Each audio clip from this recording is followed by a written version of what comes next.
A gentle retelling of Hansel and Gretel, read by Chuck Brown. Once upon a time, in a cozy cottage at the edge of a great forest, there lived a kind woodcutter with his two beloved children, Hansel and Gretel. Hansel was 8 years old with sandy brown hair and eyes that sparkled with curiosity, while his sister Gretel was 7, with golden braids and a smile that could brighten even the gloomiest day. The family had been going through difficult times. The woodcutter's work had become scarce, and food was hard to come by. Their stepmother, who had married their father the year before, often worried about how they would manage to feed everyone through the coming winter. She was not a cruel woman, but worry had made her sharp-tongued and impatient, especially when it came to the children. One evening, as autumn painted the leaves in brilliant reds and golds, Hansel and Gretel overheard their stepmother talking to their father in hushed, worried tones. "We barely have enough food for 2 people, let alone 4, she was saying. "Perhaps it would be best if the children went to stay with your sister in the next village until times improve." "But the journey through the forest is long and difficult," their father replied sadly, "and my sister has troubles of her own. I cannot bear to send the children away." "Then what do you suggest?" asked their stepmother, her voice filled with frustration and fear. Hansel and Gretel looked at each other with concern. They had never seen their parents so worried, and they didn't want to be a burden to their family. "Don't worry, Gretel," whispered Hansel, taking his sister's hand. "If we have to go on a journey, we'll take care of each other, and we'll find a way to help father and stepmother too." The next morning, their stepmother announced that she and their father had decided the children should indeed go visit their aunt in the neighboring village. "It's only temporary," she assured them, though her eyes looked sad. "Just until your father can find more steady work." Their father packed them a small bundle of food, some fish, a bit of cheese, and a flask of water. "Stay on the main path through the forest," he instructed them carefully. "Don't wander off, and you should reach your aunt's village by evening." But Hansel had been thinking during the night, and he had come up with a plan. While everyone was busy with preparations, he quietly filled his pockets with small white pebbles from the garden path. "Why are you taking those stones?" asked Gretel as they set off into the forest. "So we can find our way back home when Father's troubles are over," explained Hansel. "I'll drop them along the path, and they'll show us the way." As they walked deeper into the forest, Hansel carefully dropped pebbles at regular intervals, making sure each one caught the dappled sunlight filtering through the woods. The forest was beautiful, filled with singing birds and gentle woodland creatures that watched them pass with curious but friendly eyes. They walked for hours, following the winding forest path. But as the day grew longer, Gretel began to feel tired and a little frightened by how deep into the woods they had traveled. "Hansel," she said, "I don't think we're going the right way. This path seems to be leading us deeper into the forest instead of toward the village." Hansel looked around and realized his sister was right. In their worry about leaving home, they had taken a wrong turn somewhere, and now they were on an unfamiliar path that seemed to wind endlessly through the trees. "Don't worry," said Hansel, trying to sound more confident than he felt. "We can follow my pebbles back to where we made the wrong turn, and then find the correct path." But when they turned around to retrace their steps, they discovered something troubling. The white pebbles that Hansel had so carefully dropped were nowhere to be seen. Small woodland creatures, squirrels and chipmunks and birds, had apparently mistaken the pebbles for food or interesting treasures, and had carried them all away. "Now what do we do?" asked Gretel, trying not to cry. "We keep walking," said Hansel bravely. "The path has to lead somewhere, and maybe we'll find someone who can help us." They shared some of their bread and cheese and continued walking as the afternoon sun began to sink lower in the sky. The forest around them was peaceful and lovely, but they couldn't help feeling worried about being lost so far from home. Just as the sun was setting and they were beginning to wonder where they would spend the night, they came around a bend in the path and saw the most amazing sight either of them had ever beheld. In a small clearing surrounded by flowering bushes and fruit trees, there stood a house unlike any house they had ever seen. The walls appeared to be made of gingerbread, with white icing for mortars between the sweet brown blocks. The roof was covered with what looked like chocolate shingles, and the windows were made of clear, sparkling sugar. Candy canes served as porch pillars, and the garden fence was made of twisted licorice. "It's like something from a fairy tale," gasped Gretel. "It smells wonderful," added Hansel, breathing in the sweet aromas of vanilla and cinnamon that drifted from the house. As they stood marveling at the incredible sight, their stomachs rumbled loudly. They had eaten very little that day, and the house looked absolutely delicious. "Do you think anyone would mind if we broke off just a tiny piece?" asked Gretel. "We're so hungry, and there's so much of it." "I suppose a small piece wouldn't hurt," agreed Hansel, "just enough to keep us going until we find help." They approached the house cautiously and broke off small pieces of gingerbread from a corner where it wouldn't be easily noticed. The gingerbread was the most delicious thing they had ever tasted, sweet and spicy and perfectly fresh. My, what have we here?" The children looked up, startled, to see an elderly woman emerging from the candy house. But instead of being angry about them eating pieces of her home, she was smiling kindly at them. The woman was quite old, with silver hair and a face lined with wrinkles that spoke of many years of smiling. She wore a colorful apron over her dress, and her eyes twinkled with warmth and mischief. "Are you hungry, dear children?" she asked in a voice like honey. "You look like you've been traveling for a long time." "We're lost," explained Gretel honestly. "We were trying to find our aunt's village, but we took a wrong turn, and now we don't know where we are." "And we're very sorry for eating part of your house," added Hansel politely. "We were just so hungry, and it smelled so wonderful." The old woman laughed, a sound like silver bells tinkling. "Don't worry about that, dear boy. I have plenty more gingerbread where that came from. In fact, why don't you both come inside and have a proper meal? Then we can figure out how to get you home safely." The inside of the candy house was even more amazing than the outside. The furniture was made of chocolate and marzipan. The fireplace was built from graham crackers, and the shelves were lined with jars of every kind of candy imaginable. A fire crackled merrily in the hearth, filling the house with warmth and the scent of cinnamon. The old woman, who introduced herself as Dame Sweetberry, prepared the most wonderful meal for them.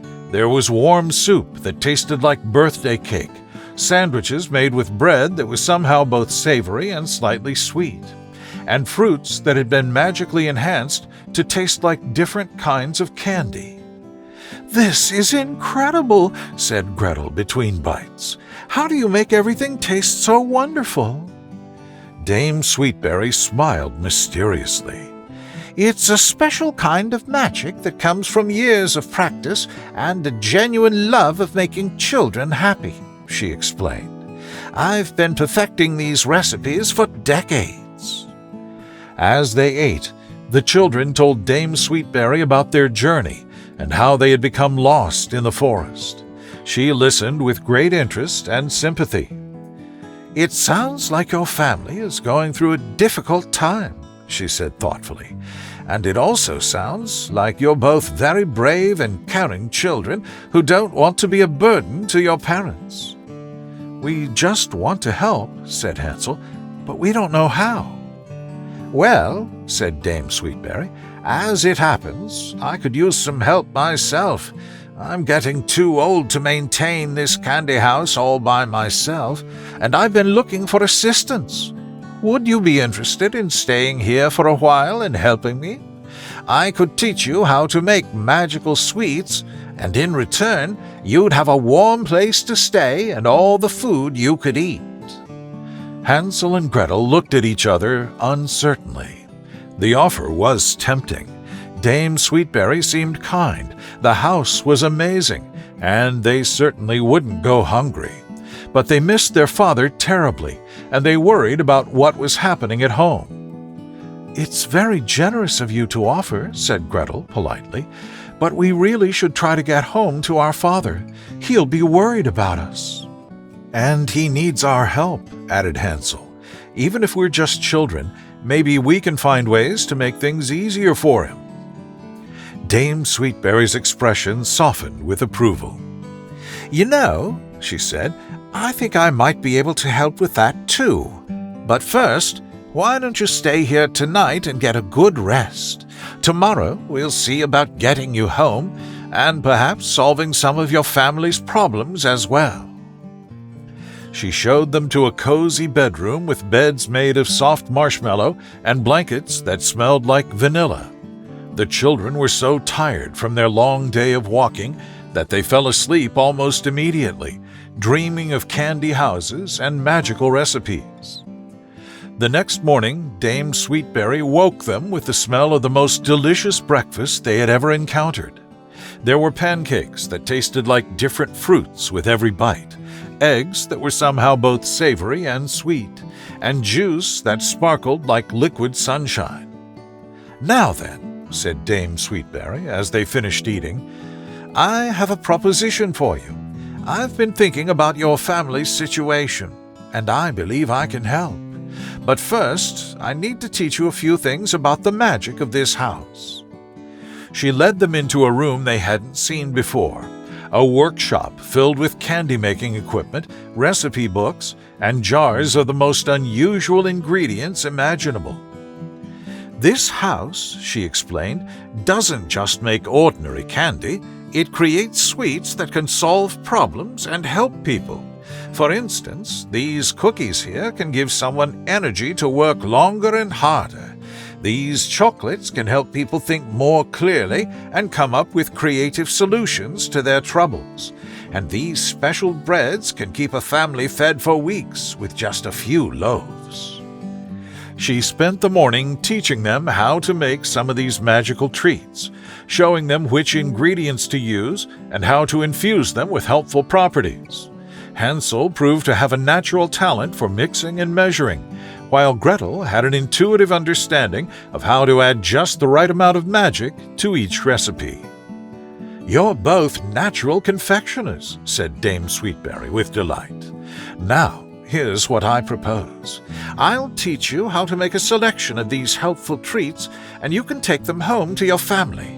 The special breads will ensure you don't go hungry. The energy cookies will help your father work more efficiently, and the problem-solving chocolates will help all of you think of new ways to improve your situation." "But that's too generous," protested Gretel. "We couldn't accept such valuable gifts." "Nonsense," said Dame Sweetberry firmly. "The magic only works when it's given freely and with love. Besides, I have a feeling that once your family is back on their feet, you'll find ways to share this magic with others who need it." They spent the rest of the day learning to make the special treats. Dame Sweetberry also packed them a bag of regular travel food for their journey home, along with clear directions for finding the right path through the forest. "Now," she said as they prepared to leave, "I want you to remember something important. The real magic isn't in the candy or the recipes, it's in your willingness to help each other and your family. These treats will give you a boost, but it's your love and determination that will really solve your problems." She also gave them each a small candy compass that would always point toward home, so they would never get lost in the forest again. The journey back through the woods was much easier than their trip out had been. With the magical compass guiding them, they found the correct path and made good time.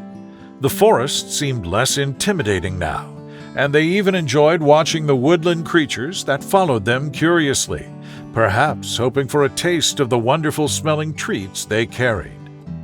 When they finally emerged from the forest near their cottage, they could see their father sitting on the front steps with his head in his hands.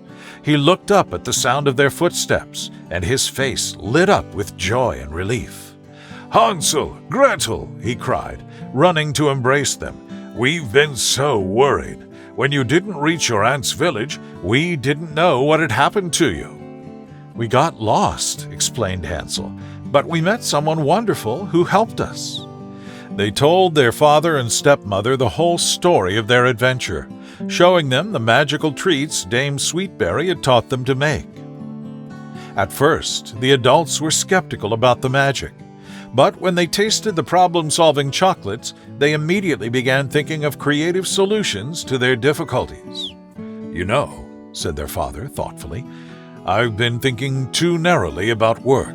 Instead of just cutting wood for other people, what if I used my skills to make furniture and household items? There's always a demand for well-made chairs and tables." "And I could help," added their stepmother, her earlier sharpness replaced by enthusiasm. "I know how to weave and sew. We could create a whole business together." The energy cookies gave them the stamina to work on their new plans, and the magical bread ensured they had plenty to eat while they got their new business established. Within a few weeks, word had spread about the high quality of their furniture and textiles, and orders began coming in from neighboring villages. But more importantly, the family had learned to work together and support each other. The children helped with simple tasks. Their stepmother discovered she had a talent for decorative carving, and their father found that he enjoyed the creative aspects of furniture making much more than simple wood cutting. As Dame Sweetberry had predicted, once their own situation improved, Hansel and Gretel began looking for ways to help others. They shared their magical recipes with families in need, always remembering Dame Sweetberry's lesson that the real magic came from giving freely and with love. Sometimes, on quiet evenings, they would walk to the edge of the forest and look toward the place where they knew the candy house stood hidden among the trees. They never saw Dame Sweetberry again, but they often found small gifts left at the forest's edge. New recipes written in her elegant handwriting, special ingredients for their magical baking, and always a note reminding them to use their gifts to help others. Years later, when they had grown up and started families of their own, Hansel and Gretel continued to make the magical treats, sharing them with anyone who needed help or hope.